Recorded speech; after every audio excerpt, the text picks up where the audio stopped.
The first people to populate Europe were black people. They were known as Gromordi. First people to populate England were black people. They were known as Bika. First people to populate India were black people. They were known as Dravidians. First people to populate Japan, black people. They were known as Masaba Negroes. Mulembe, Kamaku, Wagasile, they came from here. They populated Japan. That's why Japanese names are like Ugandan names. Takahara, Nakamura, Kato, Toyota, all those, because the first Japanese were black people. Humanity went through 5 stages. The first stages are known as Australopithecine, black. Where were they living? Where you are living. How old? How long ago? 5.5 million years ago. Who was living in Europe at that time? No one. Who was living in Asia at that time? No one. Who was living in America North? None. America South? None. Bismarck Archipelago? No one. Australia? Tonga? None. Haiti, Fiji, Samoa, who was living there? No one. Humanity was only here. 3.5 million years ago, Homo habilis. Where was he living? Here. Was he living elsewhere? No. 1.5 million years. Humanity at the stage of Homo erectus, the African that walks upright. Where is he living? Here. He lives here to populate the world. He passes through the Gulf of Eden, avoids Saudi Arabia, crosses into India.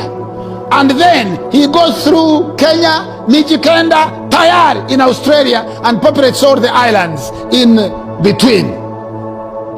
Avoids Israel, avoids Jordan, avoids Syria. He also discovers fire. Then 150,000 years, modern man, known as Homo sapien. Homo sapien. The oldest Homo sapien, the bones discovered in Omo Valley in Ethiopia and Kenya. He started where? Here. Then he moves with his feet and his cows, mobile food, and his language, articulated symbolic language, and his brain, a bigger cranium, and he populates Europe. He is the first person to populate Europe about 40,000 years ago, known as Gromordi. In ancient time, the whole world belonged to the black man, the black woman.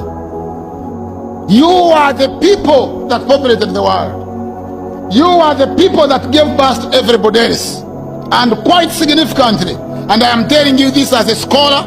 I have a library of 32,000 books. I have read each one of them, not only read them, but remember them. I have traveled in almost every corner of the world, lectured at the most prestigious universities. I am telling you that in ancient time, the only people who are on earth were you and your ancestors. You. And you are also the people of the scriptures. All scripture, be it the Rig Veda, the Nama Pali, the Peramperu, the Papyrus of Ani, the Papyrus of Hunefa, the Quran, the Bible, the Book of Zoroaster, the Epic of Gilgamesh, is all about black people. Black people. But I know you have not heard about this information. Why? Because when white people colonized the world, they also colonized the information about the world. Some of you who have maids at home, or if you get a maid when you finish this college, you are not going to teach that maid chemistry. You are not going to teach him about viruses and pathogens. You are not going to teach them about coach's postulates. Because if they learn about this, they'll be saying, if you say go and cook, you say, oh, you know what, I cooked yesterday. And today, you might as well go and do your own cooking. Because I'm busy reading this wonderful book, about coach postulates, and he says, a virus must be available in sufficient quantities in a diseased person, for it to be blamed for causing a disease. Do you understand what I'm saying? So, white people hid the information about yourself. They didn't want to tell you you were a great person. Let me give you examples of